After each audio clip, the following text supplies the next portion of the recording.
Hi there. Welcome to New Tracks Modeling.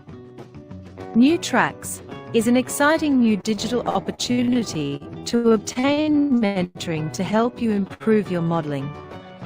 You will meet talented modelers and manufacturers from all over the world who share their model building skills and artistic advice.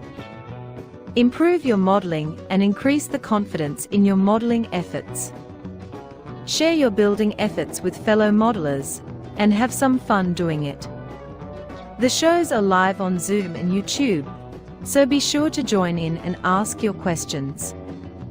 Now here is New Tracks founder and your host, Jim Kello, MMR. Welcome. Thank you so much for joining us this evening. We really do appreciate it. Hope you'll come back often. Hope you'll tell your friends about us. Before we start the show, I'd like to start with a prayer from Father Ron Walsh. Father? Creator of the world, as modelers and makers, we recognize the intricacy and the beauty of our world. We thank you for the vision and the artistry that you have given us. Continue to bless us with your creative spirit. Amen. Thank you so much, Father. We really appreciate all you do for our show. I'd also have an announcement, a health announcement. One of the people who is a presenter on our show that was supposed to present a build-along of one of his models, Brian Bollinger, recently had to go into the hospital for some surgery. He's not out of the hospital yet, but he's getting better. And we want to certainly wish him a speedy, healthy return. And later this year, we'll get him rescheduled when he's up to it to come back and to do that build along. So we apologize for the people that bought the kits and so forth from him, but just hold on to them because it will be done. It's just going to have to be done later this year. Also, I'd like to suggest that if you haven't done it, to go to our website, newtracksmodeling.com, and subscribe.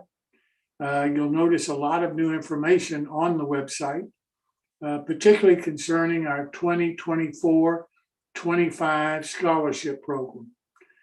We've got an awful lot of additional information that we've added. We've got it very easy for everybody now to make contributions to the scholarship for that year. The one that we're doing right now, the 23-24 scholarship, the last day for the applications is July the 1st. So we'll be closing that one out. We're not taking contributions for that one and haven't, frankly, in some time. But the new one for next year, you'll be able to make all of your contributions tax deductible because we're a 501c3 Florida corporation now for the scholarship. So everything that's contributed is tax deductible. And we're really proud of what's been accomplished our first year. We started with really no knowledge of what we were doing and didn't really have a person to guide us except for the Walters, William K. Walters Incorporated, who I talked about had done the STEM program scholarship. So we certainly relied on what they had done and their pioneering role in providing scholarships. We just changed ours to be a STEAM program rather than just the STEM program because we think art plays such an important role in the modeling that we do. So we thank everybody so very much for everything that you've done, all the contributions you've made, all the work that's been done, all the donations that were made for our first year, because it's truly been a success for us. And the chairman of our committee, Bob Davidson, is going to be giving you an update a little bit later in the show. But as far as I'm concerned, I think everybody that is involved with New Tracks that have anything to do with it ought to be awfully proud for what you've accomplished. Because to start from scratch, to get donations from a volunteer organization that we didn't even know whether anybody would donate money for it. but we were able to do it. And then we've gotten 7 people to apply for the scholarship for the first year. So again, to trust us to make their applications to us for the scholarship, we think that's quite an accomplishment because it's something brand new that nobody's been talking about and nobody's been trying to get done before. So you'll hear more about it from Bob shortly. Our next My Bill host is Chris Corse, and I'll turn it over to him. Is July 19th. Chris, welcome. Thanks, Jim. Go to the share screen here. All right, as Jim mentioned, the next My Build is July 19th. To participate, email your photos to me, railrunner130@hotmail.com, and we'll get those on the slide presentation for you.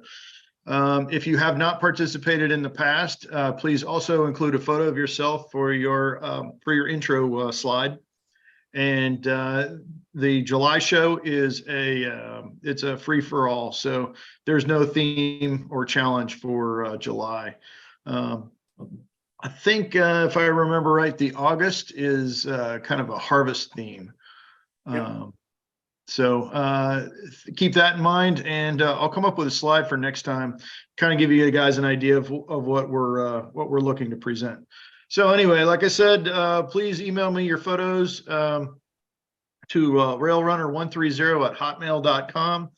And the sooner you get them to me, the much more appreciated I'll be for that. So because I hate going in like the day of or the day before and trying to get in a mad scramble to get everything in there.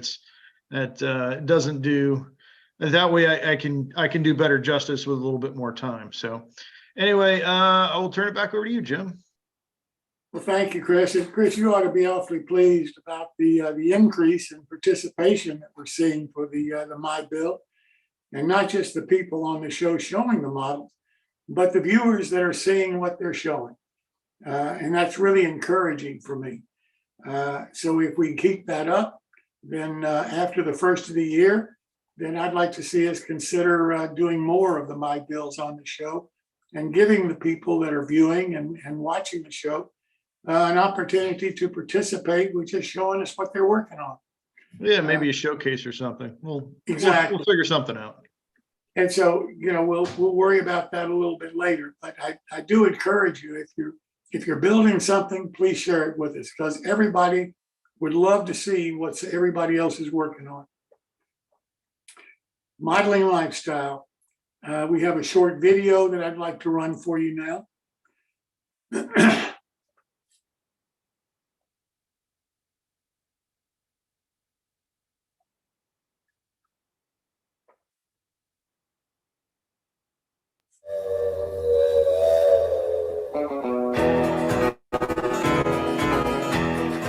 Join the modeling lifestyle at 7 p.m. Eastern Time on June 20th, where we will feature the modeling lifestyle of Dennis Brennan. Dennis operates Brennan's Model Railroading products, and he is a professional scenery builder and modeler. He is also a commercial photographer, and his model photos have been published many times in classic toy trains, including numerous covers. Join Jim Kello, Dennis, and his friends as they discuss how modeling has been a major part of Dennis' life. Dennis is just a fantastic gentleman, a great modeler, no question about that. The book that he has written, if you first look at the title, the main thing that sticks out to you, it's for toy trains. And then in a smaller print on the front page, you see that he really talks about modeling, and very great modeling that any two-railer would be proud of. And that's what Dennis does with his 3-rail line L layout. It's as good as any 2-rail layout that you've ever seen. The only difference is it's got 3 rails instead of 2.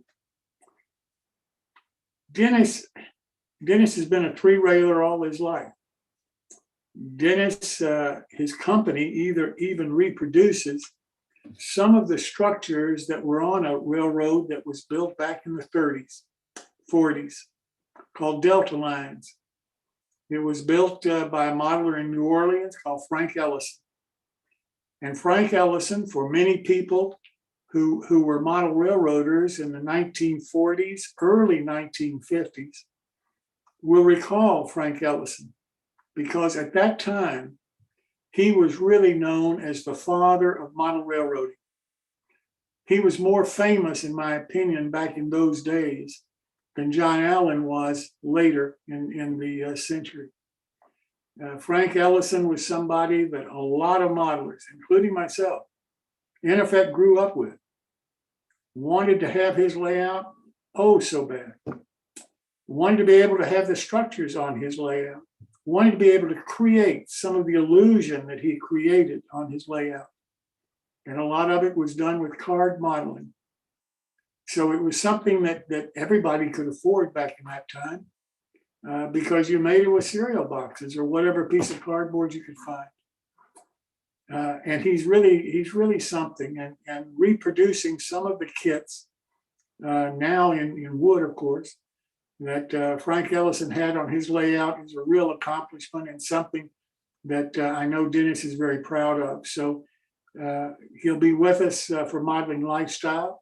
He's also going to do a build along with one of his kits. And he's also going to talk to us about photography and what we should do to do photographs of our models that really showcase what we've accomplished in the modeling that we've done. So I hope that you are available for him, because he's really going to, I think, touch on some really vital subjects for us. Another thing I want to mention, there's a publication that's put out by the National Retail Hobby Stores Association. And the recent issue came out for July. And the front cover of the magazine, and this goes to all of the, quote, hobby stores that are members of this association, features model railroading. And as far as I'm concerned, I think that's wonderful. That we may be losing the old timey model railroad hobby shop. They may be almost a thing of the past. But as long as the hobby stores that are still there, regardless of the products that they carry, as long as there are model railroad manufacturers that are appealing to them and offering them products, then I think those hobby stores are worth a look. Another thing that I was really pleased about, there's an article in here written by Stacy Walters, who is the daughter of the founders of W.K. Walters Incorporated and the current president of the company. And it's an excellent article. It's very upbeat for model railroading. It's very upbeat as far as her view of all the careers that she could have had, why she chose to go with Walters' company, forgetting that it's her father's company, but why she staked her career and her future on being with the Walters company rather than any other career that she could have. And she explains the rationale. And she talks about her view of the hobby and the partnerships that they are trying to develop within the hobby, and the importance that she feels the hobby is for our future. And it's really well written. So I congratulate her, and I congratulate the other manufacturers that advertised in this issue. But most importantly, I'm pleased that the Hobby Stores Association featured model railroading of all the hobbies out there on their front cover on the July issue. So with those few comments made, I'd like to start the show tonight. And to start the show tonight, we have Mr. Bob Davidson, who you may know talks about dollar store treasures. Mr. Davidson, welcome. Good evening, Jim. Let's share the screen and let's get going. So once again, this is New Tracks Modeling presents Dollar Store Treasures for Model Railroaders. We'll do the little flash. Isn't that exciting? Everything you see tonight, I found in the confines of the local Dollar Tree, which I guess they too much money to put $1.25 tree on the signs now. First up is down in the craft aisle again. And it's a 6-pack of these small clamps, just regular spring clamps. These are 2-inch clamps. They're about, the throat is about a 1/2 inch, or the width of the jaw is about a 1/2 inch. But you get 6 of them for $1. That's not a bad deal. That's they're well made, if you don't mind pink. It's but they work great. They have, at least our local store had tons of these, so it's a good supplement if you need a little bit heavier grip than the floral clamps that I featured on the first episode. So just a nice inexpensive way to get 6 little spring clamps. Next up is down in the kitchen aisle, and I'm showing just one size, but this is 100 pieces of bamboo skewers. Depending on your scale, these can be used for fencing. They can be used for telephone poles. They're quite, I have to say, looking through them, quite straight. They're clean. They paint well or stain well. And they have several sizes. These are the small ones. They also have giant ones that I assume would work for O scale or even G scale. I'll show a picture of those in a future week, but I was on the motorcycle and I couldn't fit them into the saddlebag. They're about 2.5 feet long. So again, this is down in the cooking aisle, in the kitchen aisle. And third tonight, we go back to the beauty aisle, and this was kind of interesting. This is a makeup brush holder with suction cups. So when you take it out of the packaging, this is what it looks like. And I currently don't have a piece of acrylic up on the wall here, but I'm thinking of using this down by my spray booth, where I sometimes just do a little detailing, and I'll just put up a piece of sheet metal or like say a little piece of acrylic so I can stick it to the wall. I cobbed together just a little demo to show you can fit all kinds of size of brushes. I've got one of those push things that I showed last week. X-Acto knives will click into it. So it's, again, for $1.25, you could get a really nice, easy to use, easy to stick up brush or tool holder. So again, for tonight for $3.75, I got a whole bunch of stuff that I can show, and I think would be very useful to most of the modelers out there. So that's tonight's Dollar Store Treasures. My God, you got a bunch of stuff for a small amount of money. I tell you, it's great. It's great. When you're on Social Security, you got to do everything you can. Whatever it takes, right? That's right. Thanks, Bob. You're welcome. Well, now let's turn to Martin Brechbiel. Martin this evening is going to finish up this trolley that he's been working on. And I think tonight he's going to paint it. So Martin, welcome. Yeah. Yeah, you may think that. Okay. Let's see. I'm going to think it too, just for fun. Okay. Yeah. Supposed to be the end of it all. The end of the world is coming eventually. It'll be a cold day, of course. Okay, so part 5, God knows. I didn't think it would even be more than part 3, but here we are with part 5, making an end of it. There's where we left off 2 weeks ago. A roof that's close to being done. It's still got a lot of things to be added to it, but that's where we paused or hit pause, and we're back. So Jim said paint, so be it. Let there be paint. I don't have my Latin up to date on the word for paint, but I'm 35 years out of that school anyhow. Anyway, so some paint. It's a mixture of flow quill for one color and polyscale for another. I don't care what kind of paint I use, as long as it's the right color. And if it takes a smaller brush, so be it. If it takes 3 more coats, that's fine. Just keep going. The orange is the flow quill for anybody who cares. It's actually Amtrak red, but you know, it was the right orange as far as I was concerned. So sometimes I don't pay too close attention to the labels either. But there's the first draft on, or first pass on paint, just to splash some on and get a feel for it. Well, it's sort of going to look like that.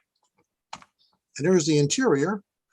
That's just some plain old Minwax cherry stain, which is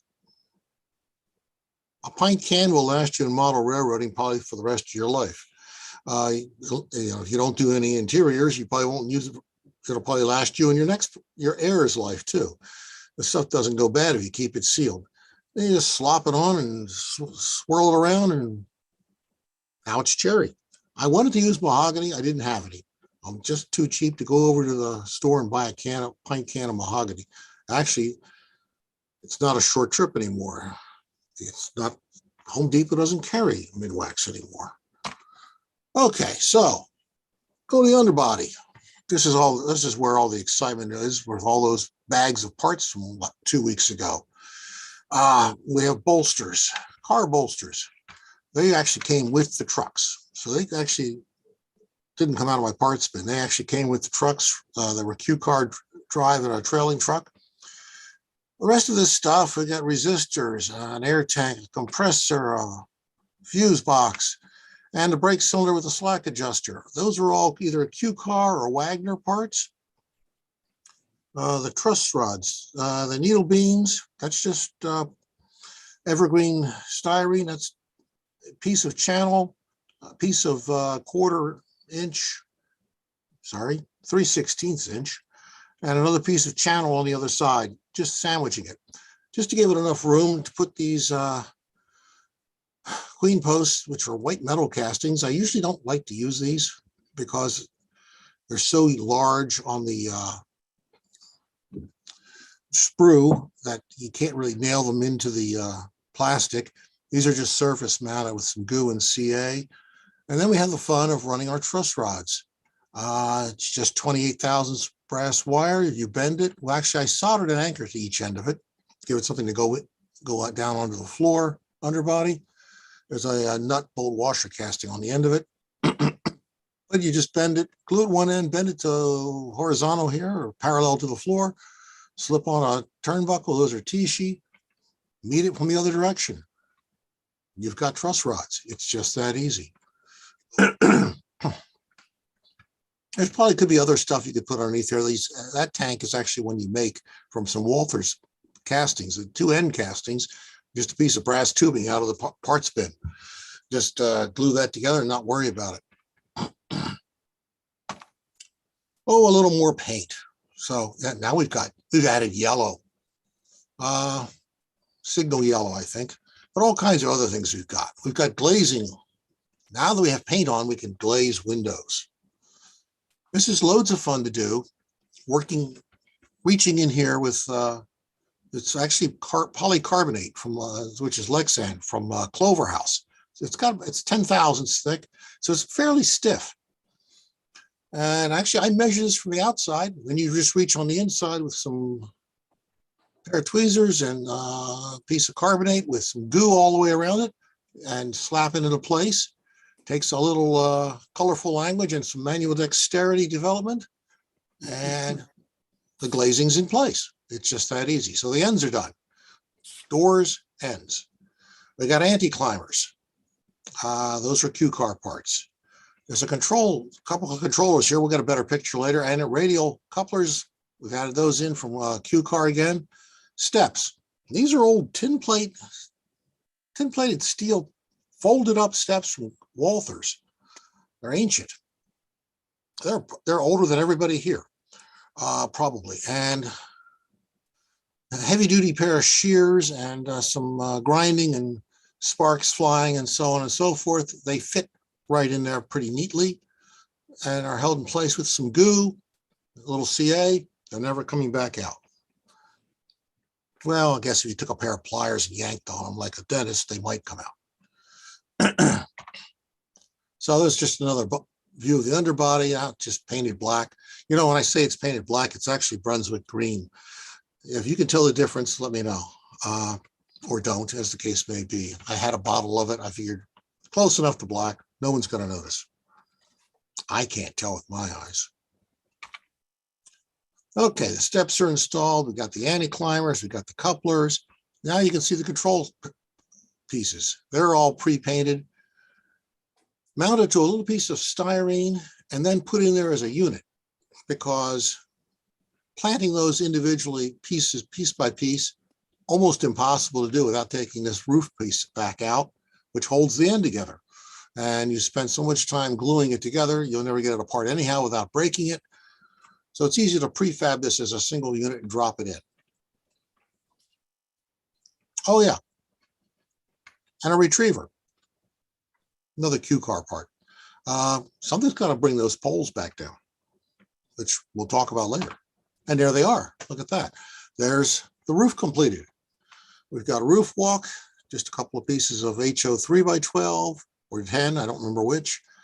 Some poles from, I think those are Wagner poles, actually, which were actually mounted with 256 threaded stock. It's threaded on one end, it's shoved through the hole in the roof, and there's a nut threaded from the other side, holding it down. They'll swivel perfectly fine on that thread system. Hold downs, those are just made from scrap brass. You bend those, bend them again, put a little loop on the end with a small pair of pliers, glue them down. They're holding the poles in place. You can buy commercial ones from Q Car, but I figured I'll make my own. I have the brass and I have the time. I say that glibly now that I have the time. I was making slides not less than an hour ago for this. And the roof mat on the end, that's actually a current lines or Wagner part. Those are white metal castings. Those are kind of cool to play with, to put on, because since they are white metal and they're all segmented like this, they actually bend very neatly to the compound curve. So you get this radius and the radius this way. They'll conform to that roof shape.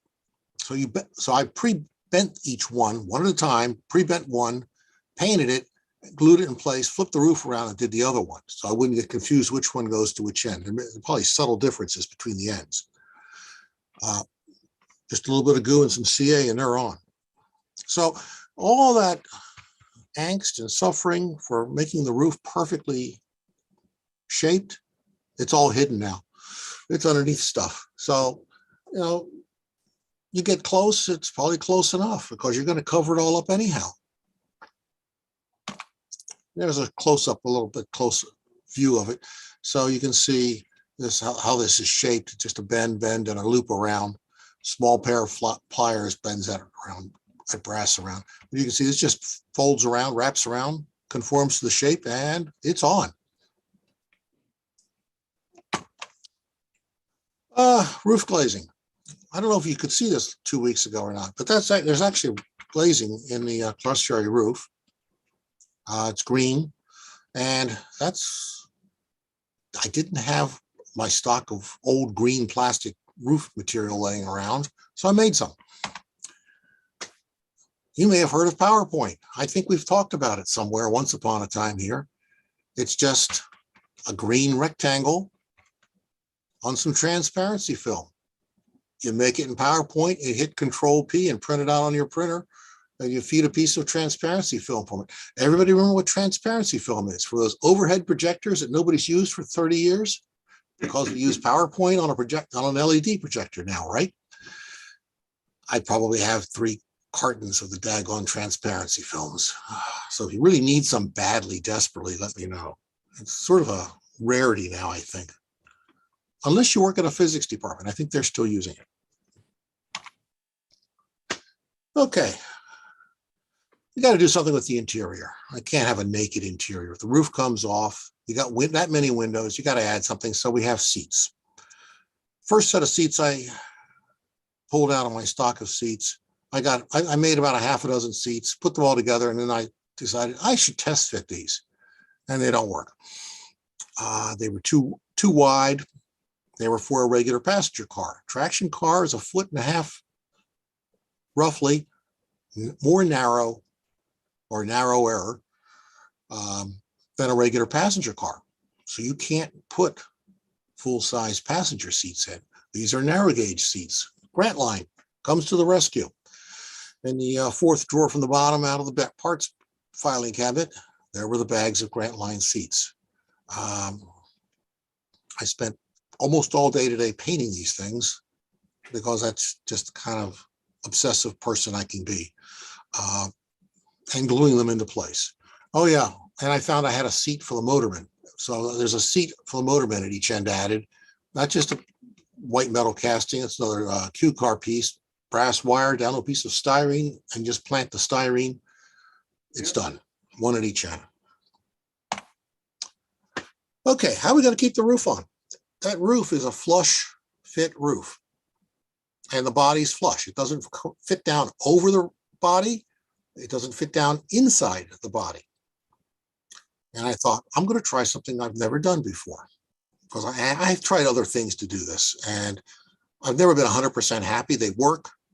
They're clumsy. They're a little awkward and difficult to set up all the alignment. This, I thought, well, we're just going to use magnets.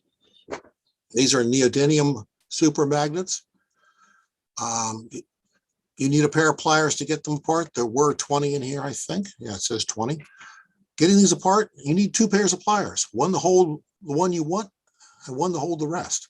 They are potent. You do not want to get your finger in between a single one and the rest of the pile. Don't ask me how I know that. You drop them, they're easy to find them.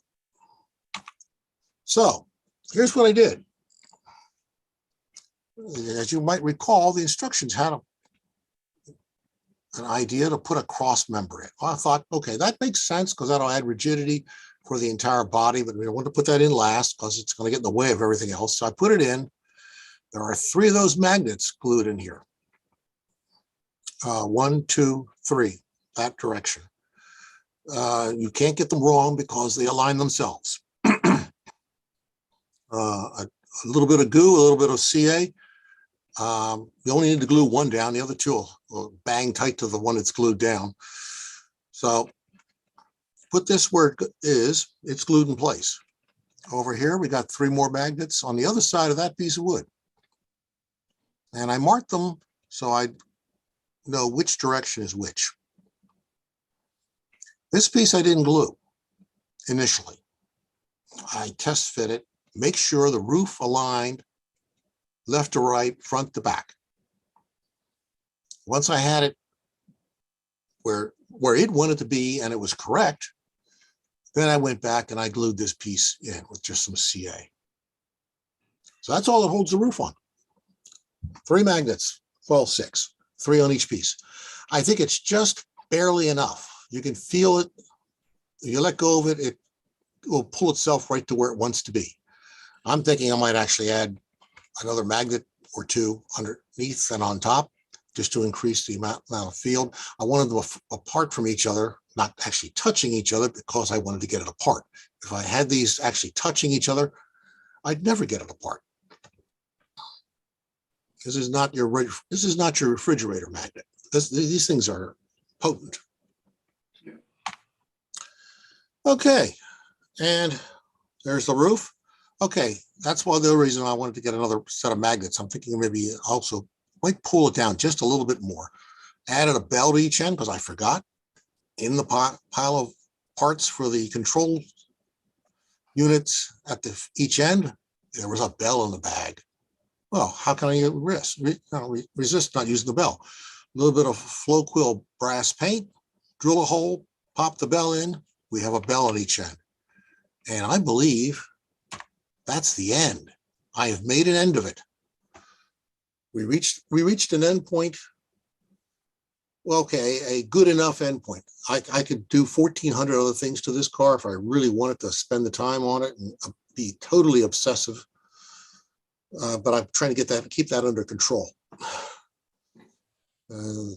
Keeps me from going on medication. It's a beautiful model though, Martin, just as it sits right now. Well, I haven't lettered it.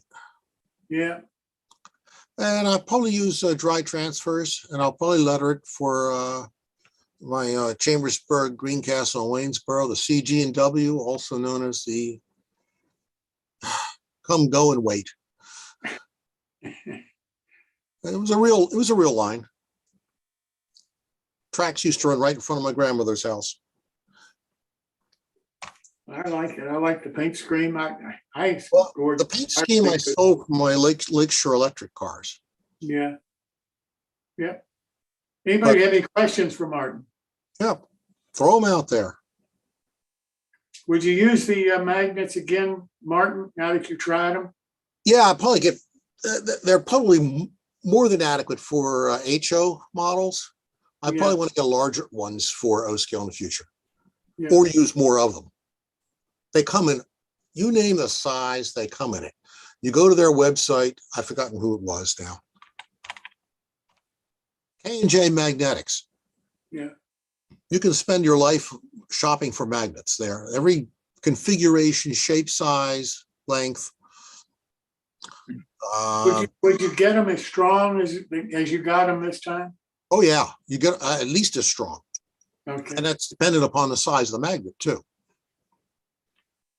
Bigger magnets got a bigger magnetic field, but yeah, those are nice. They were, they were useful. Martin, Yes. it's Pat. Those poles on the top, I noticed a bit of a difference between the two of them. Yeah. Is that one magnet? Is that Well, wait a minute, where is it? there There you it go. is. Yeah. No, they're nowhere near the magnets. No. I mean, I had the one flip when I took the picture. I had it flipped around the wrong way. Oh, okay. But they're both the same, right? Yeah, they're pretty much the same. I had the one flipped around the wrong way when I took the picture. I was just so happy to have the daggone thing on the car. Take a picture. I just grabbed it and took a picture. I was like, later, I had the same problem you just had. I was like, what the heck's wrong with that pole? Oh, it's backwards. I couldn't figure out what was wrong, the difference. You can, yeah, they're backwards. Yeah. Okay. But it's like Martin, One's under the other. I was taking photos and making slides an hour ago. So do you draw power from the pole from your overhead? I don't, but I could. Yeah. That drive truck is insulated, so it'll run off regular track. Yeah. Martin, I like having the regular track insulated systems because it gives you options. Mm-hmm. Martin, the roof mats, is that for personnel to stand on when they're doing any kind of maintenance up there? Like down over the curve kind of seems. It protects, it's climbing up there. Yeah. And it also protects the roof a little bit from the poles, but it's for the feet, protecting the roof a little bit. Okay. And some cars actually have roof mats on the sides here, little ones. Yes. You see the combines and the freight motors and just have baggage doors. They'll have a ladder up the side. And there'll be a roof mat on the side, small roof mat. So that's for like, get out the ladder, climb up there and fix, and hook what I don't have on here, hook the cable from the little loop, that little tiny hole there, down to the retriever. Yeah. So somebody has to get up there some days. And hang on for your dear life. Well, Martin, thank you so much for doing it. It was a real treat to see it. Thank you. All righty. All right, moving right along. The next person that we have up is Phil Edholm.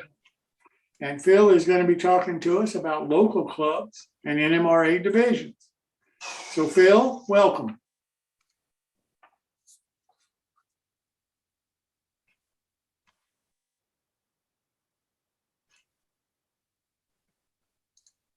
Pat, is Phil not here?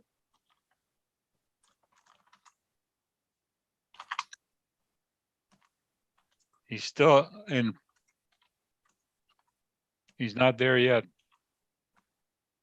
He was Okay. here before. No, he's gone. He went on a trip to get to the clubhouse. Yeah, he Yeah. was gonna be He's remote. gonna do his segment remotely tonight. Yes. Yes. At his club, and he thought that he would have plenty of time to leave and get down there. I guess he hasn't. So let me move on to our next guest, who is Bob Davidson. And Bob, as you know, is the chairman of our scholarship committee. And as I said a little bit ago, the end date for receiving applications is July the 1st. We received 7 applicants so far. We're very pleased that we have that number.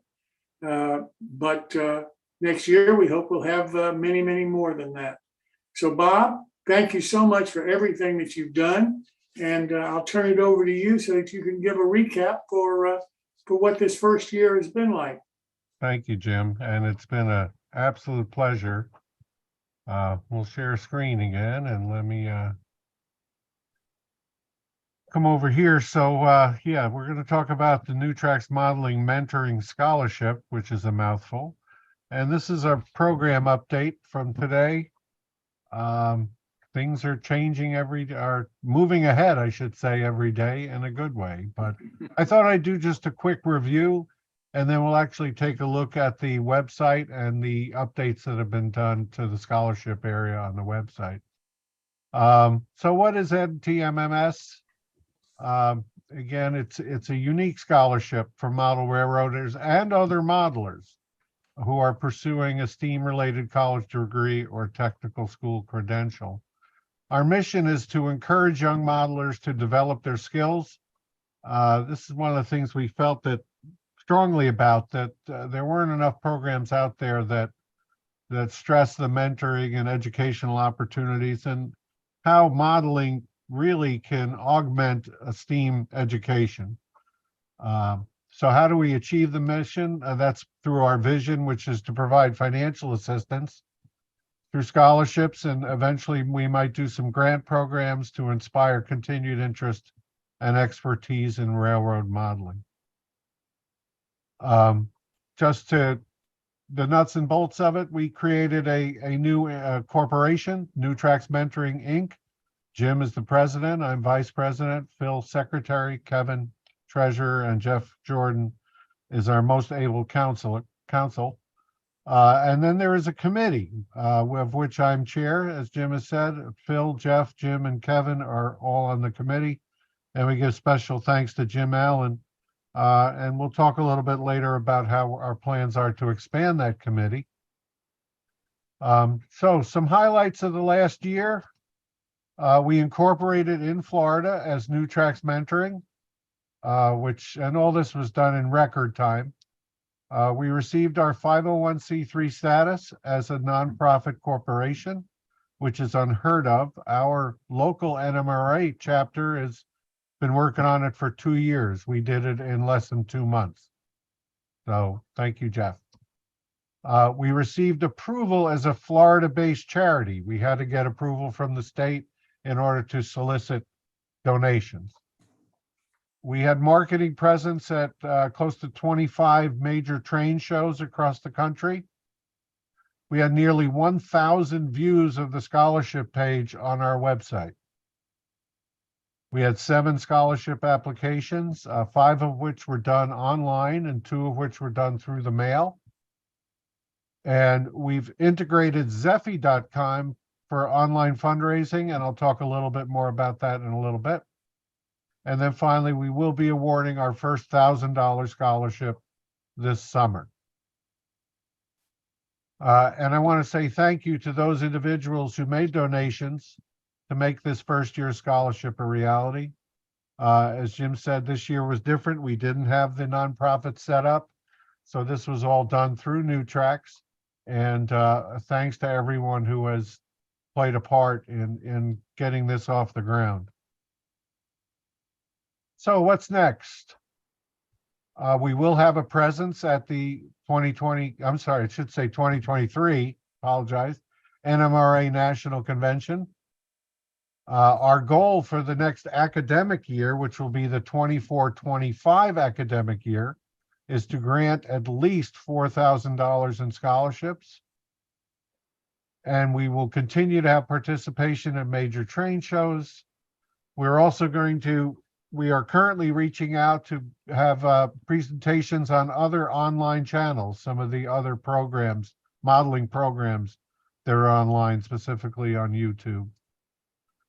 We will be expanding our fundraising efforts, and we hope to expand the committee for greater fundraising potential. So how can you help? Well, you can make a donation, and we'll talk about that a little bit more in just a minute. You can tell friends or club members or retailers about the scholarship. Awareness is key here. Let potential applicants know about the scholarship. This is very important. We need to get the word out to the students that are there. Coincidentally, a majority of our applicants this year are currently in college. They're not high school students. They're already enrolled in college programs. So we need to do a better job with high school outreach. Bring flyers to local train shows. If you email ntmms@newtracksmodeling.com, I'll be happy to send you PDFs that you can print out and bring to local train shows again to spread the word. So that's kind of where we're at. It's been a very exciting year. Frankly, I think we've done far more than we thought we would accomplish. And I know, speaking for the entire committee, we are very bullish that next year is going to be very successful, and we'll be able to do even more and grant even more scholarships to deserving students. So what I'd like to do is just real quickly just go through on the website. I assume everyone can still see this. So Yes. now, and again, thanks to Jim Allen, under the scholarship tab at the top of the page, there's about scholarship, the scholarship application, and scholarship donations. So we'll just step right through this. You have to go through the ads always. So this just explains kind of what I already showed, and what you have here are links to the application and also to the donation page. So this kind of tells the story of the scholarship. And then if we go to the scholarship application page, this is for applicants. It describes what is needed, what we look for, what needs to be, requisites they need to meet. Just in case anyone's interested, scholarship funds go to the school. They don't go to the student, because then it would be income. So the scholarship is given to the institution to reduce the student's bill, whether that's tuition, room and board, or whatever. You can still, again, submit applications either online or by mail. These are links that take you to those areas. And again, on every page, there is a link, an email address, if there's any questions that you can get to one of us on the committee. So then the donation page just explains the donation. The simplest way for individuals or organizations is to use Zephy. We chose Zephy specifically because they do not charge a processing or administrative fee. So if you donate $10, the scholarship gets $10. If you donate $100, the scholarship will get $100. If you're not comfortable donating online, you can send a check, and that check would go to our treasurer, Kevin McComber. And again, as a 501c3, your donation to the scholarship is tax deductible as allowed by law. We also have a program for corporate donors. So companies or organizations who donate at least $250, and then through other $500 level, $750 level, and $1,000 level will be recognized on the website as either a brass, silver, gold, or platinum donor.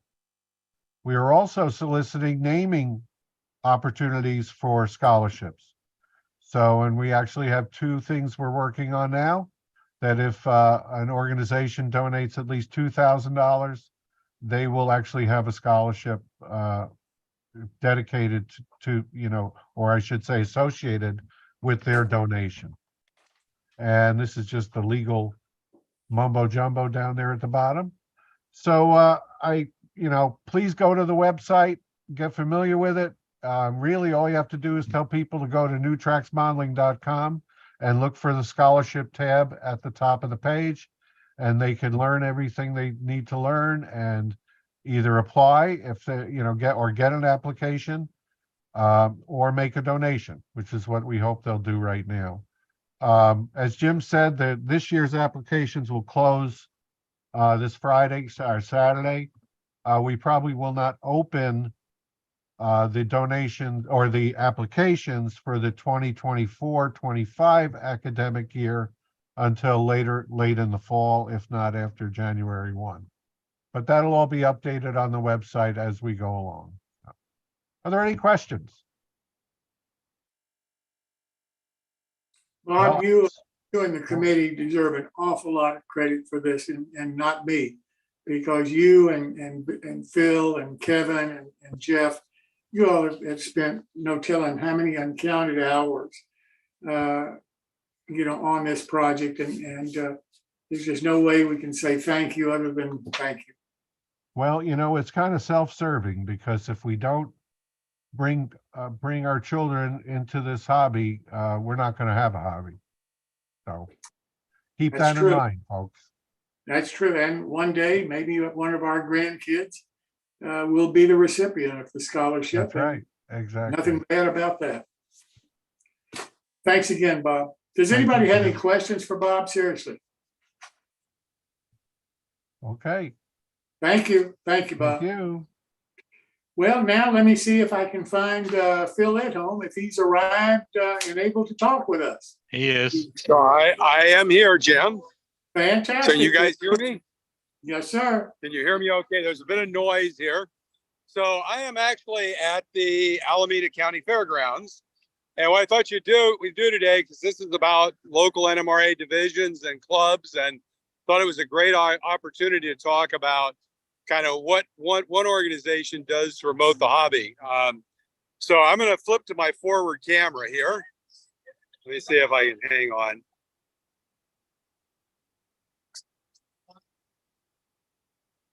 I gotta kid you. There we go.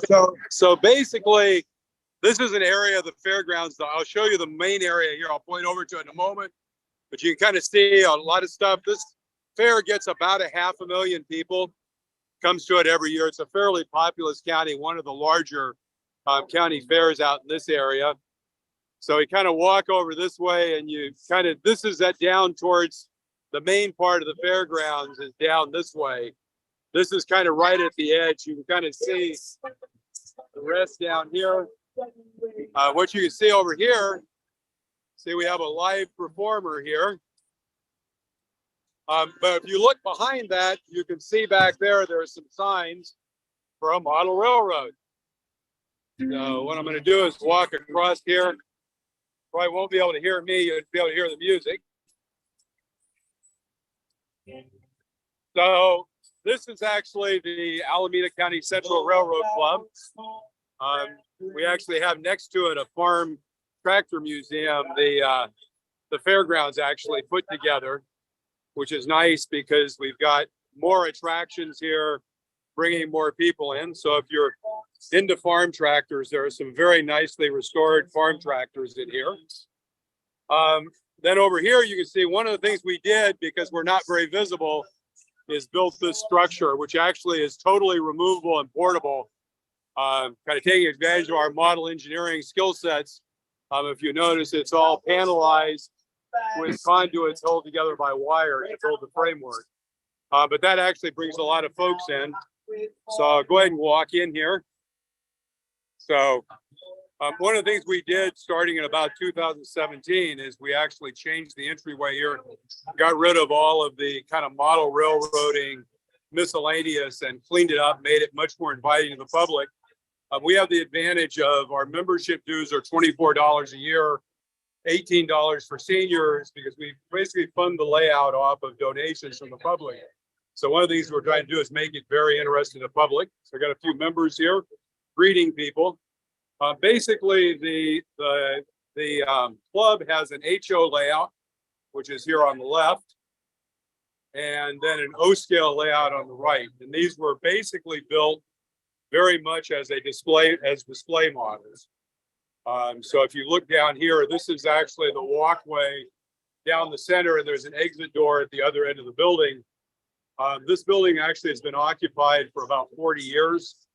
It was originally built as stables for the horse racing track. And when they moved and got new stables, this structure became available. So I thought I'd kind of just walk through it a little bit. You can see there's a lot of folks here in the aisle. We typically get about 50,000 visitors during the fair, and then another probably 10,000, 8 to 10,000 other events. I just thought it was kind of interesting to see a little bit about the kind of layouts that we're showing here and what we're doing. This is the HO layout. It's basically a single track layout. I guess it's what one would call a bowl of spaghetti track plan. We'll look at it a little bit more down there. The O scale layout over here on this side is actually a double track figure 8.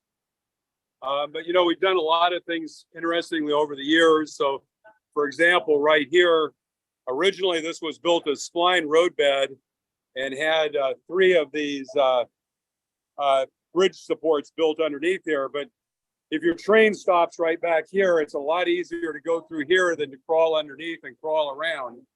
So over time, this all got broken out, and for many years was just hanging in space. So one of the first things we did when we got here is built actually a lift bridge here. So you can go in and notice, by the way, it does have a limit switch that locks out the tracks here. So when you open it, you can't run a train through. We also run a trolley line up the hill. I think we're having a challenge with that right now. But down here, we typically have at least 2 or 3 trains running all the time. You can see back in the back there, our city. I think I may have talked about that at one point. That was all done with large prints on masonite. We run a trolley up there, again, having more things available for the public. So you kind of see how many folks we get. On the HO side, you know, they have a narrow gauge layout up here. Typically on the HO side, they run 5 to 7 trains at a time with different operators. It's a single main line, fairly large loop. So you can see another train running up here. Fairly well done layouts on both sides, but the HO is actually finished better, more opportunities to build things on the O side. So you see here on the HO side, we've got kind of an operating panel here. These layouts were all built back in the DC era, so they tend to reflect control and systems that were pretty much common during that time. Then on the other side, we've got the O layout here, and kind of you can see a train going there, kind of our main line in our yard. There's a Challenger going by with a Zephyr train.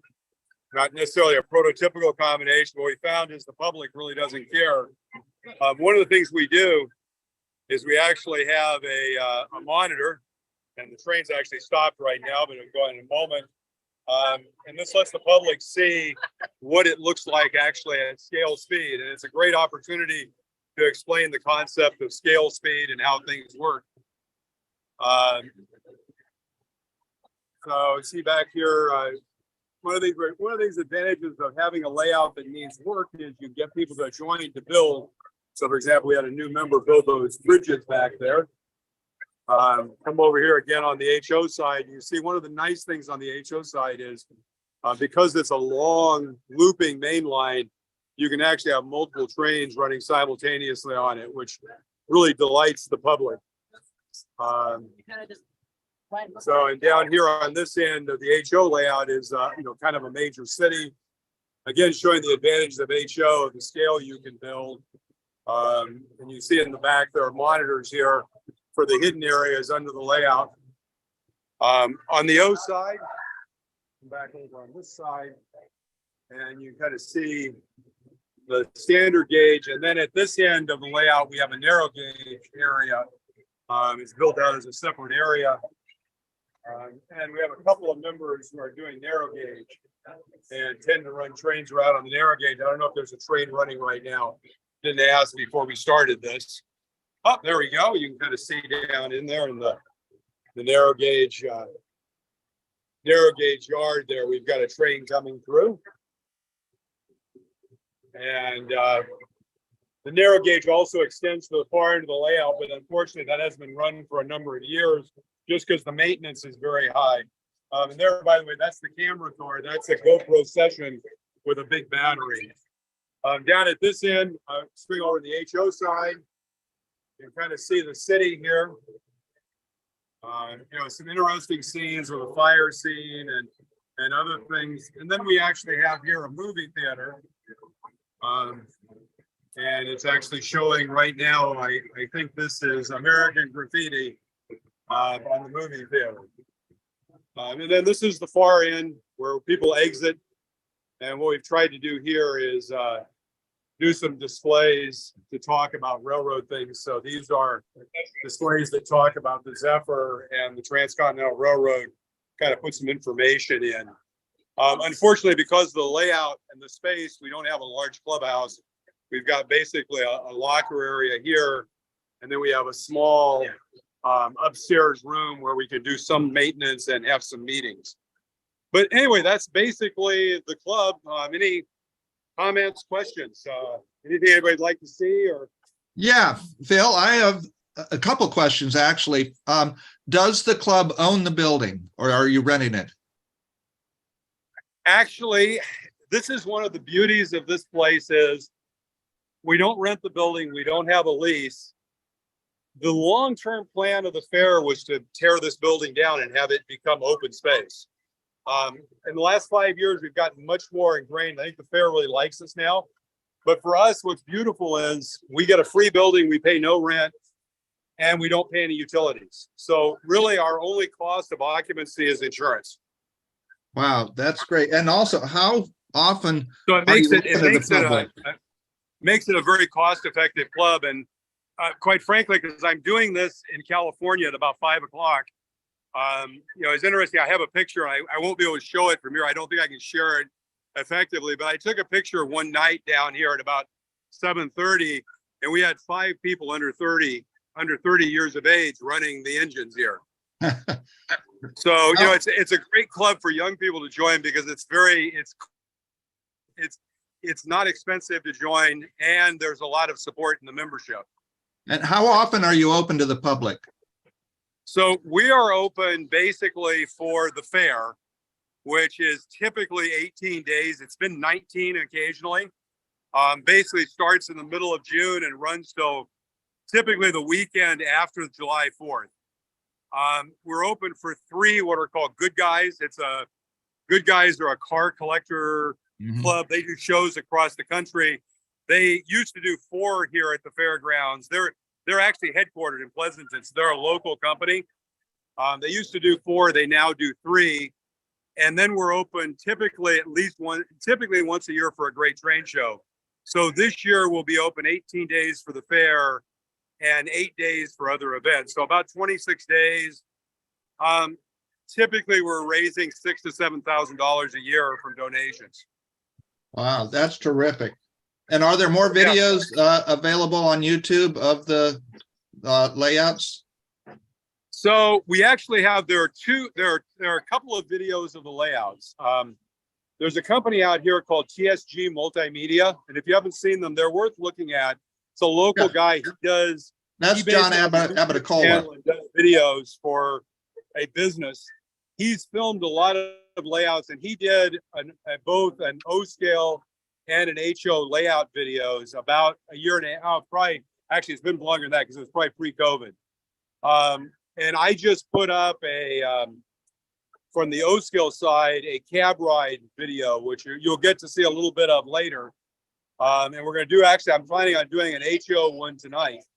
And those will both be up. I put those on my own channel. So there's a Phil Edholm channel I put videos up on that are my own. So there's some interesting, they're nice layouts. Like I said, if you look at the HO layout, I'll flip it around again because I'm right here. it's actually very high quality, dense modeling here. If you kind of look at the station and the platforms and, so I think they've done through the years, they've done a very good job on this area and modeling this area. The turntables and everything work. And so, again, one of the things we've done is we've done a lot to reestablish the vibrancy of the club over the last 5 years. And actually, what's interesting this year, we probably had, if I talk about what are active members, I think we probably had almost a 20% increase in membership this year. And most of them are either younger members or parents and even younger members. So, it's actually been pretty exciting the last year. That's terrific, Phil. Thank you. Thank you. Well, Jim, unless there are any other questions, I think I'll just throw it back to you. I hope that was interesting for everybody, and we'll hope to see you next week. Really, let me ask you a question, Phil. How large are the layouts? What kind of size are you talking about? So both of the layouts, let me flip back to my forward camera. If you kind of look, this is the HO layout. What you can see is the layouts were actually designed where the O layouts are longer on either end or wider on either end, and the HO layout is wider in the middle. Obviously, that was done to accommodate the large turn radiuses. We have 7-foot radius turns on the ends on the O side. So you can see that kind of the average size over here is probably about 16 feet, and the layout's about 90 feet long. So, it's probably, each layout's probably somewhere in the 1,200 square foot range. Yep. They're fairly large layouts. On the O side, if you're not running fast, if we ran the video, we were running fast, we had some performance engines with the engine, the cab ride video. Normally at the speeds these engines are running, you kind of see the two running here. The time around the layout is 2 to 3 minutes around the layout. Well, that's beautiful. Thank you so much for taking the time to show us.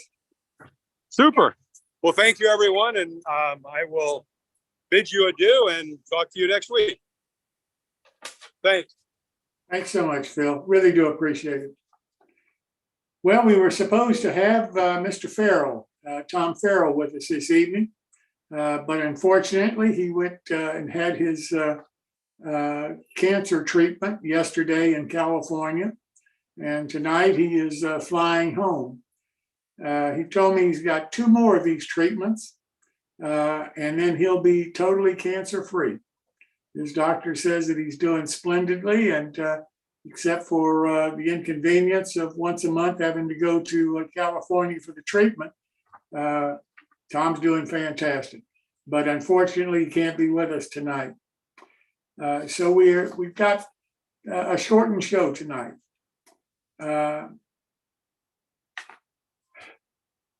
So let me say, if anybody has anything they'd like to talk about or questions that they have, now would be a good time. We don't really have this kind of time much for these shows anymore because they're running 2 hours or 2 hours plus each evening.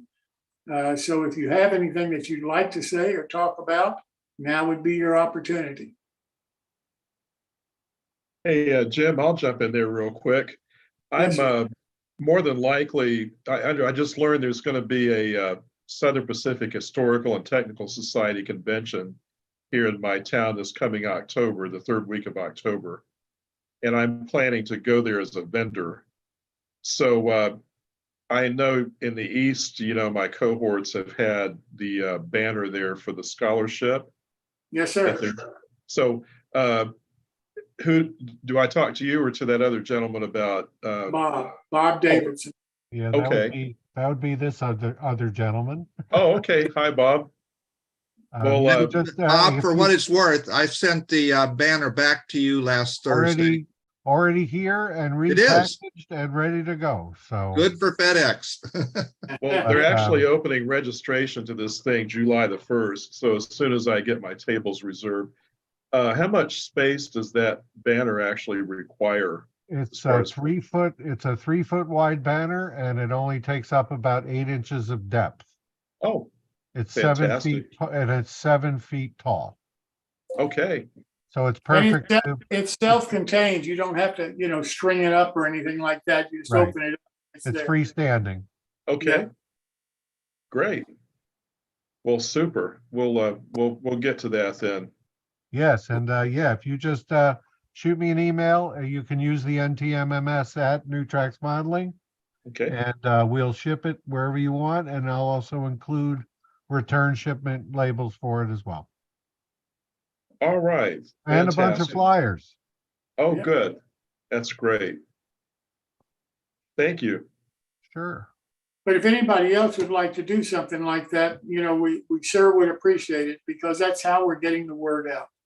And what we're Okay. finding is it's really the parents that we're reaching. And that's great. That's great, because in a lot of cases, I think they're the ones that are applying for their kids anyway.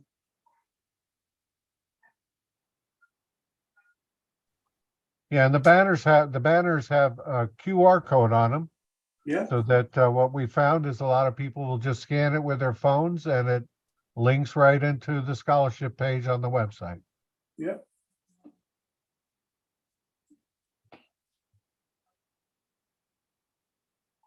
Anybody have anything else they'd like to talk about? Yeah, I got to admit, I'm excited about what I saw from Phil's club. And part of the reason is the club that I'm currently in, that's where we were 20 years ago, a little over 20 years ago. I mean, we weren't on the fairgrounds, but we're a 501c3. We had a layout that we opened to the public a number of times a year.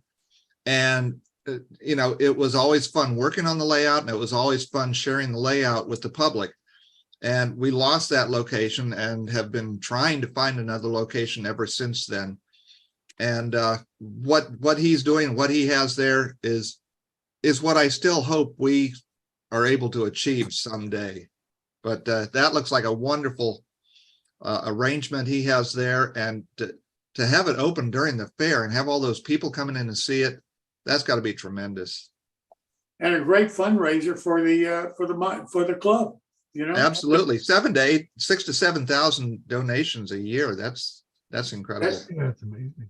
And that's how the club here operates. The Model Railroad Club here has a facility at our local fairgrounds. And their agreement is that they're open to the public during the fair. They're very fortunate to have a building that they're not paying any lease on, or have to sign a lease or pay so much. And it helps a lot for the membership too. They can get more people to join for less cost. Yeah, when he mentioned their annual dues, that was what our monthly dues used to be when we had a location. It can kill you.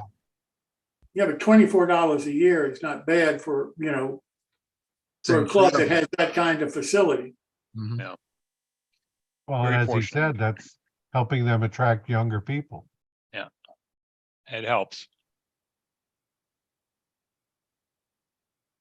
Anybody here ever enter a contest? Many years ago. Yeah, a little while back. When the Craftsman Courtyard up at Timonium was first started, their first year, Steve Milley had put together a contest for small dioramas, large dioramas, and I think there was another category or something. Yeah. They haven't done it since, because usually the Craftsman Courtyard is so filled with manufacturers as it is now. But that was fun. I took one up, and there was so much good stuff there. Mine barely was noticed. But I love seeing all this stuff. Yeah, Jim, Eric Peterson. I've joined or attended and participated in several contests. Yes, sir. You enjoy them? Yeah, I think it's really helped my modeling. I'm active in the NMRA, and so over the past few years I've been pursuing the Master Model Railroader designation, but I got started doing a few different contest models, and it is a little bit of an emotional roller coaster when you think what your model should come across, but the NMRA scoring system and guidelines are very good, very effective in, I think, providing a relatively consistent approach. I mean, you're never going to be perfect because you got people doing the judging, but I think it's gone. It's very good. And the thing that really helps is it promotes even better modeling work by me. As opposed, you're less likely to make a part for a model and then decide, well, that's good enough, when it really isn't. And you just need to set that one aside and make one more that'll be substantially better than the one you just did, whether it's an individual model or a part of a particular model itself. So I've enjoyed it. I'm working towards that, so I've got more entries to do. And I've been judging for the NMRA contests on 2 different regions, and we just did it at the O-Scale National as well. Oh, that's great, Eric. Well, if we got some time here, I'll share a story. This is my experience with content. I went to a train show back in the early 80s. And on the table, they had a huge table out front after you paid to get in, of all of these publications just laying there. And so they had a lot of, I think it was called the Bulletin, was what the NMRA had back at that time. Yes. And so they had all these different dates in the Bulletin. So I figured, well, hell, they're free. I'll just pick these up. So I got one of each, put it in my satchel, and went on to the train show. Went home and started looking through these things, and found out about this master model railroad from looking at one of those magazines. And I thought, well, geez, I've been a model railroader all my life. I ought to be able to get that. That's no big deal. And so all I had was my Lionel layout. Now, it was in a basement, and it took most of the basement space, but that's basically my model railroad.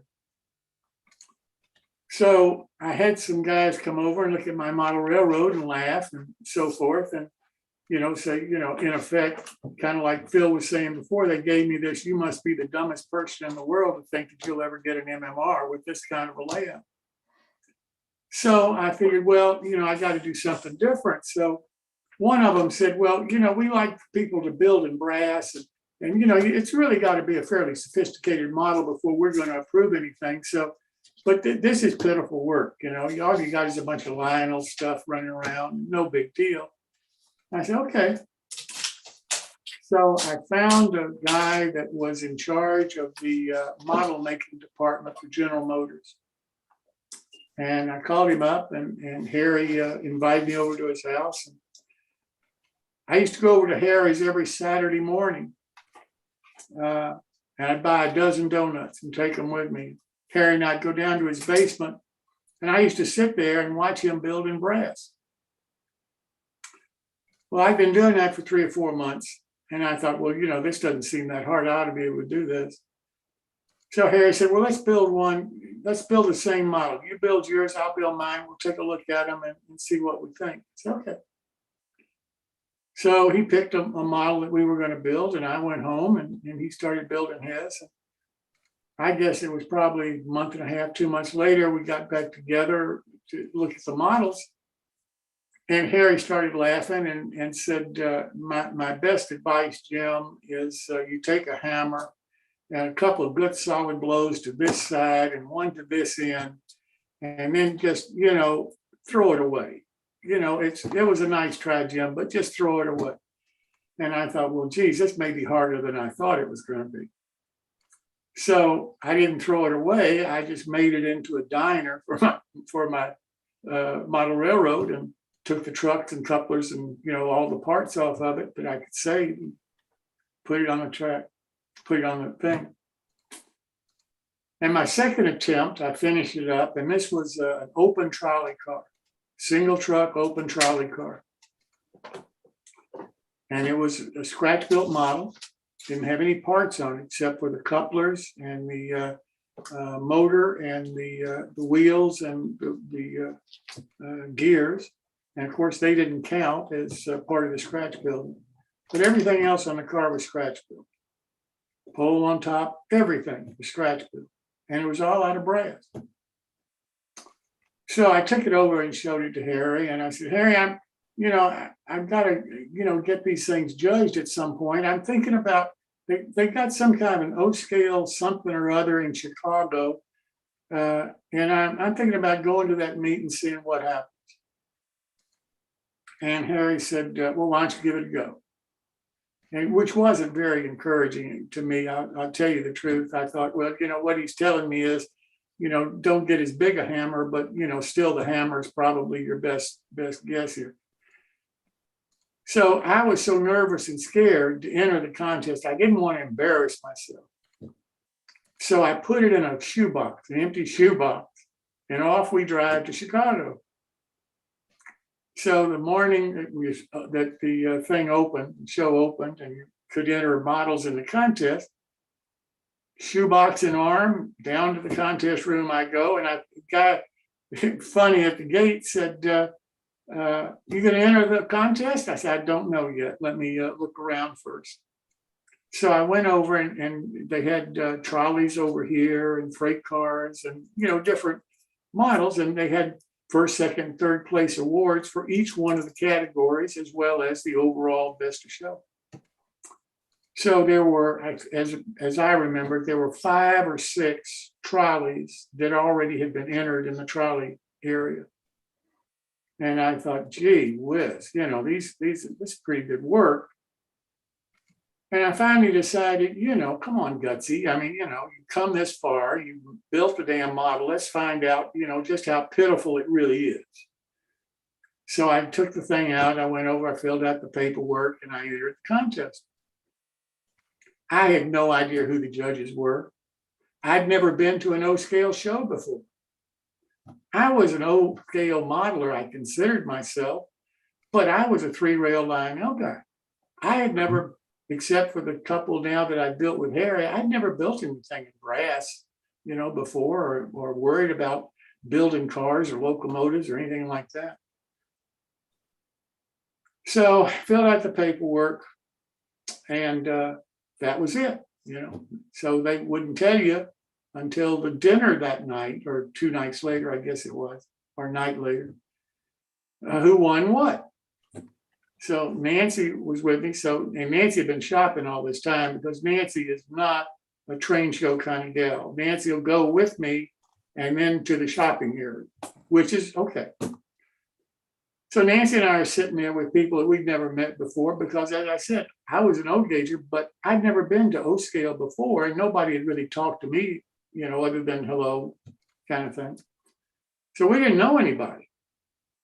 And so we had dinner and so forth, and the speaker spoke, and Nancy punched me and said, well, I'm going to go to the room. I said, okay. So she ups and leaves. Well, here I am stuck. I can't leave very well. I got to pick my model up at the very least after the dinner because I had to go to the contest room and clear that out. So I sat there and they announced the 3rd place. And I thought, well, geez, it's a waste of time for me. So I had another drink while I was waiting. And they announced the 2nd place. And I knew I wasn't going to get that anyway. And so then they came to the 1st place. And I won 1st place. And it was the shock of my life. I got to tell you, I could not believe that anybody thought my model was that good compared to the other ones that I saw that were there. But I won 1st place. Well, I went back to the contest room to get my model. And the guy that was running the contest room was there. And he said, congratulations. He said, unfortunately, we're not an NMRA group here. So he said, you probably won't get a merit award for this. He said, we used all of the NMRA forms and we judged it because we're all NMRA members. So we judged it according to what we understood the rules are. But, this is not a licensed NMRA event. So, you probably won't get any credit for it, but you won 1st place. I said, okay. So I went home. called up the guy that serviced my area in Detroit. And I said, listen, I'm going to send you these forms and the judging sheets and so forth. And you can come by anytime you want to and see the model. But I got this many points, and I forget how many points it was, 90 something points. And I said, I think I qualify for a merit award. You let me know. And he called me back a couple of days later and he said, yeah, we'll give you a merit award for that. I said, okay, thank you. Well, then after that, I entered other contests. And I never worried about winning first place. It was just something that I assumed that I would do. It was amazing to me the lack of confidence I had walking into that room that morning to enter that first contest. Yeah. And the confidence that it gave me for having somebody independently judge that model and decide that, yeah, it was worthy of recognition. Whether it had won first place, whether it got just a merit award, whatever it was, somebody else was validating my modeling at that point. And I'll tell you, the confidence that gave me was just unbelievable. I'm not sure I could have gotten it any other way. And when I went over to Harry's house the next time, I said, by the way, Harry, I won first place with the model. And he said, Jim, there was no doubt in my mind you're going to win first place. That's a beautiful model. And it really pissed me off, to tell you the truth. I thought, you could have told me that on the front end, and I wouldn't have had this problem. So, that was my mentor. He was some mentor, I'll tell you. But that's my story contest. And I'll tell you, I don't care how good you are, how bad you think you are, entering that contest, having somebody validate the work that you're doing, the confidence it'll give you, I tell you the truth, improve your modeling is an understatement. It'll make you want to do more modeling. Yeah. How long ago was that, Jim? Early 80s, 82, Yeah. 81, 82, something like that.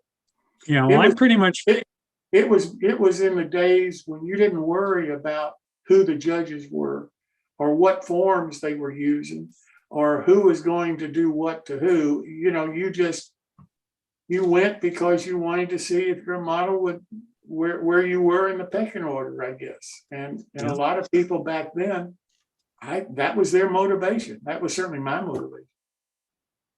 Yeah, and I think the judging, the NMRA criteria and how it's done, I think has continued to evolve and continued to improve. And I'm very confident being involved with using it that we're getting a pretty uniform approach to models. And the other thing we really try and do is on the back of the form with the scores, we try and say some things about the model. What are some of the good things about this model? Where are there opportunities to make it even better? But have that be in a positive way. And I think we're being successful with that. I think it's, I enjoyed doing it at Chicago this past 3 weeks ago. And we had, I think we had almost a dozen models that got a full NMRA review by a friend and myself using the criteria. And then we had another 12, 14 models that were just displayed, and they were all considered for the popular vote. So, and the point system, it's up to 125 maximum, and for a merit award, you need 87.5. And there was one boxcar model there, scratch built. I think it made 116 points. Yeah. Just a really impressive model on every of the 5 different factors that we considered. It really scored well, and scratch built, just an impressive model. And it's just encouraging, puts a smile on your face to see, what people are doing. And the other thing that, it's a little bit of a rumble sometimes, but if you do the CAD work for a part or a part of a model, and then you 3D print it, that is still considered scratch built. You're using a tool to do that. So I think in that way, the NMRA criteria is also encouraging the use of the newer technologies. Yeah. I think one of the things that the shows around the country ought to consider, I really believe this, because I'm a real enthusiast when it comes to the achievement program of the NMRA. I think it's one of the greatest educational programs for model railroaders in the world. Yeah. I really think I don't think it's important who judges the model at a meeting or convention or whatever it is. I don't think most of the people that enter contests don't I don't think they care really what judging criteria is used, what experience the judges have or anything, as long as they feel like they got a fair judge or fair shot at everybody was treated the same. I think that's all they care about. Right. But what I think is important for the various shows is that they have some basis of having the local NMRA division enable their achievement program evaluator to be able to be at their show or be at their event, to be able to say, yes, I validate that this is a legitimate score. I validate what the judge's conclusions were. And yes, I'll award the merit award, because I think that's important to be done right at that time, rather than having the guy have to go home and explain to somebody that doesn't have any idea about the show or what was involved, have to come back and reevaluate the model and see it and touch it and so forth. So I really think if the show's just concentrated on that, forgetting the judges, just whoever wants to judge, whatever system they want to use. I'm just not sure how important that is if you're not a legitimate NMRA event. If they want to use the NMRA stuff, I think that's wonderful, because I believe in the NMRA's judging method. But if they have something that they feel better, so be it. But I do think having that one evaluator, that achievement program evaluator, and he doesn't have to be there the whole contest. He doesn't have to be there the whole time. He could be there for a couple of hours at one time, for one day. And he can do what he has to do to be able to evaluate that model. In my opinion, he can at least. Martin may feel differently. Martin's been a contest chairman of a region before, and he may look at things differently than I do. I've had the benefit. I've been a contest chairman of an NMRA, two different regions, and getting judges for me was never a problem. It really wasn't. I don't know why, but it just wasn't a problem. That if I needed judges for the contest room, I got judges for the contest room. Right. I bought them coffee. I bought them lunch. I did whatever I had to do. But getting judges was not a problem. Yeah. I never had any problem getting them. So when I hear that there may be problem getting judges or something like this, something's wrong with the approach. Something's wrong with how the event is being produced, if that's the issue, because getting judges should not be the problem. And the local division, there's a lot. Those people are appointed at the division level. This is not a national appointment of all of these evaluators. This is done locally, and it's up to the local division or local region to appoint these people. So maybe if they know that so-and-so is going to be attending a show and he's not an approved evaluator, maybe they can consider making him an approved evaluator with whatever procedure they have locally to do that. So that it's, so you don't have to get somebody that's not already attending to be able to do that. And I'm not sure a lot of shows around the country understand the difference between the contest judging and the AP judging. And while they say it's the same judging, it is. but there's different rules. You No. know, No, if it's the same criteria.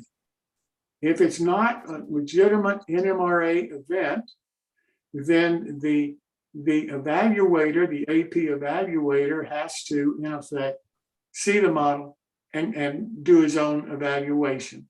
If it's a legitimate NMRA event, division or region, national, then, you know, it's the same judging. It's all the same.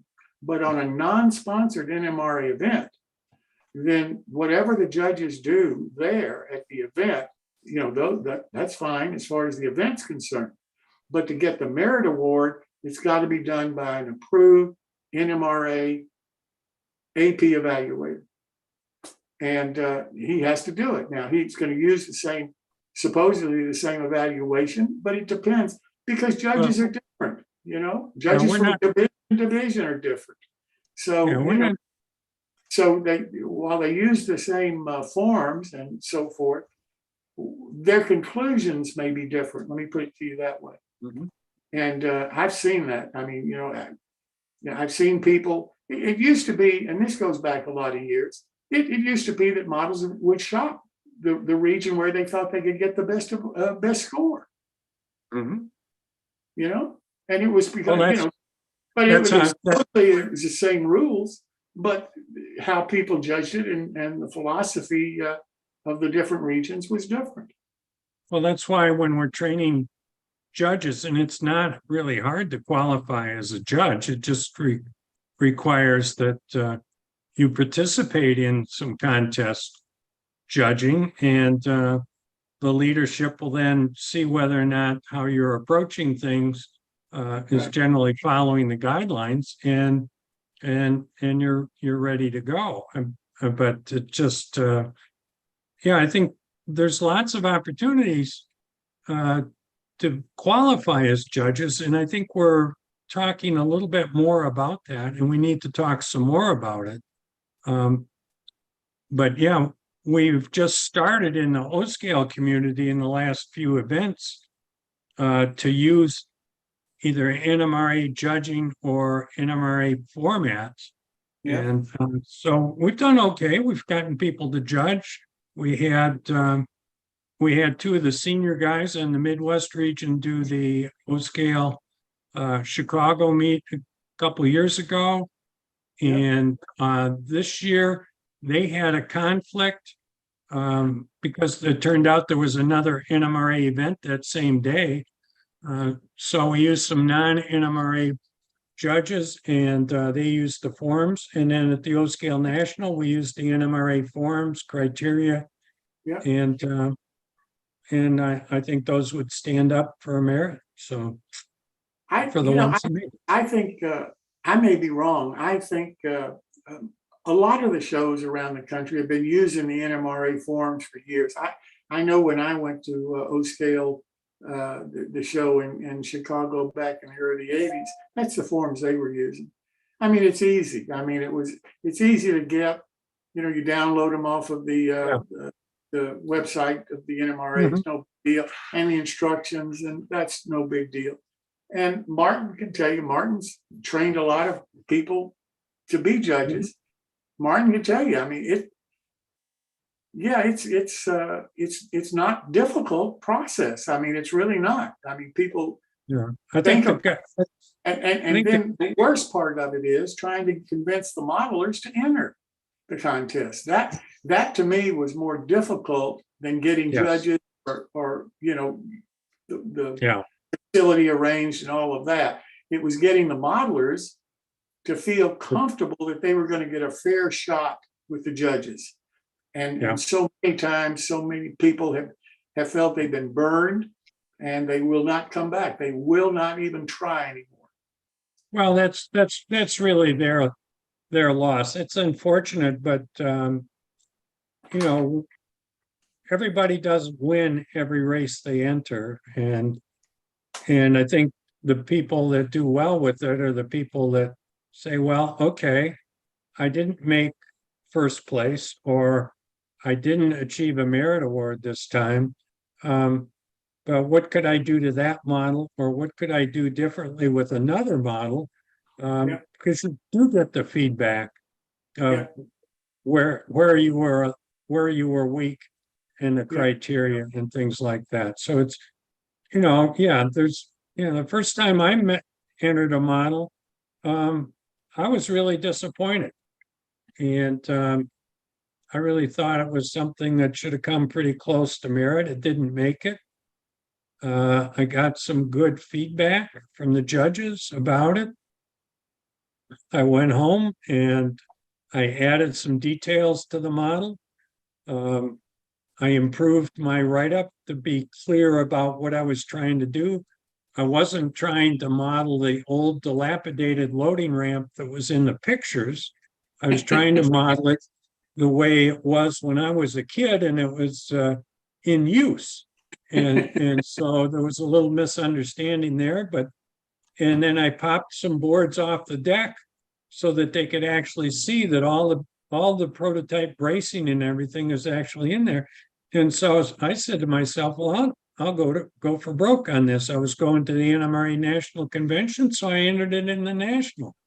And I had more than enough points to make a merit on it. And I just kept going ever since. So, we all got stories, but it's really important that somebody that's entering a model be looking at it as an opportunity to have other people look at it. Obviously, when we're looking at our own model, we're blind by a lot of things, but have some other people look at it and learn what they could do to make it even better. I tell you, I'm glad to hear the O-scale shows are really, pushing the contest and so far. I think that's wonderful. I think it's going to benefit the modelers tremendously. And there were several people that were just dissatisfied with the popular vote approach to things because it really doesn't consider the model making details and the work going into the models. It can be a commercial model painted by a commercial painter, and you're gonna look really good compared to the other stuff on the table. But how did you get there, and what did it take? And so I'm a fan of it. That's why I support it. I'll tell you another short story. I was contest chairman of this event. And as the chairman, I would go around periodically and see what the groups were doing and how they were judging and what was happening with the different models. And there was this one brass model, and I forget what the model was now, but it was a brass model. And they were giving it, I think, over 100 points. And it was a beautiful model. No question about that, And I thought, well, geez, I wonder what the underbody detail on this model is like. And I picked that sucker up and it said made in Japan. And I showed that to the judges that were sitting there. And both of them just looked at me like, my God, why did you pick it up? We were satisfied with this 100-point model. Why on earth did you pick it up? Yeah. Well, those are lessons to be learned, obviously. And but I think the 5 criteria in the guiding matrix that is now used for each of those criteria is pretty straightforward and really promotes having this reasonably uniform judging. Yeah.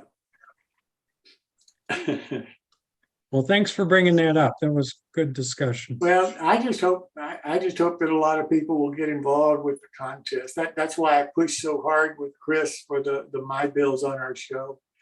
And Eric, I don't know whether you took pictures or anything like that of the models that were there for the show. But if you'd like to show them at the next My Bill, I think that would be great, because seeing what other people do and seeing what their modeling has done, I think is really important, because I think it stimulates a lot of ideas in other people. And that's why I push it so hard on our shows. Okay, I'll do that. I think Martin has pictures for his magazine, and I think Dan Dowdy has pictures for his as well in the O-scale community. Okay. But they probably wouldn't get the wider view that we would have by showing a few pictures here. So, Well, that's fine. If you want to just, you can get in touch with Chris and he can schedule them in and so forth, because, okay. Again, people aren't sure that other people are really modeling anymore. When I asked the original question earlier this evening, anybody entered a contest? There were very few of you that said anything about that. Right.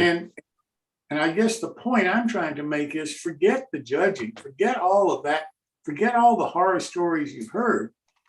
Well, I'll tell you, sharing your modeling with other people can be one of the greatest thrills of your life.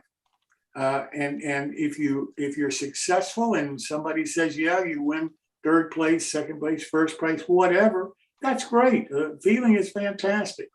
At the same time, what Eric says is also true. If you can get some help of how to improve your modeling, you're getting some mentoring. That's what it's all about. That's what mentoring is. That's what my mentor was showing me. That's what he was telling me. Take a hammer and give it a couple of good solid hits, throw it away. Probably the best advice he could have ever given me. Yeah, don't accept that first try. Or that's it. I tell people, I'm at a train show or something, and they will be admiring something. Maybe I've been involved with or not. It doesn't really matter. But I'll say to them, you got to remember that everybody started in this hobby where you are. No, absolutely. I started probably when I was 7 or 8 years old building model die-cast HO car kits that my dad had in his kit bunker. Yeah. But somebody that might be 45 years old with a couple kids walking through a train show, he's basically starting at the same place, but there's no reason that they can't be successful and enjoy it as the rest of us have. So.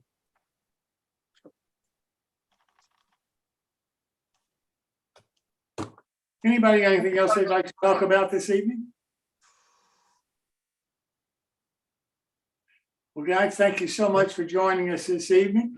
We've got Pat. I think we have a short caboose to show, and then we will shut this program down. Okay.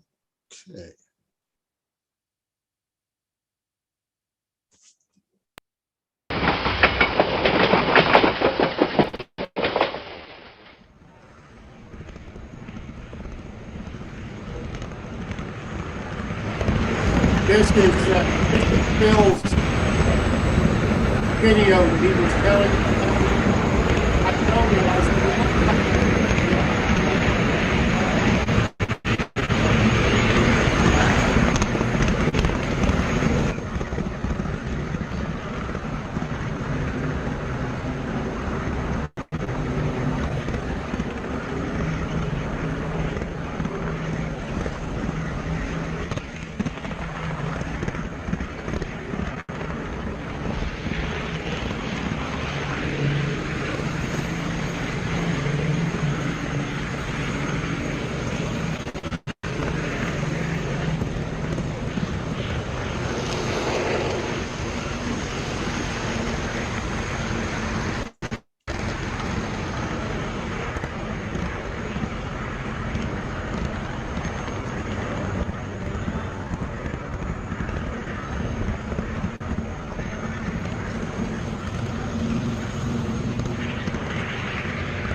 Well, that's it for this evening, gentlemen. Thank you so much for being here. I hope you enjoyed the show. Most importantly, I hope you learned something.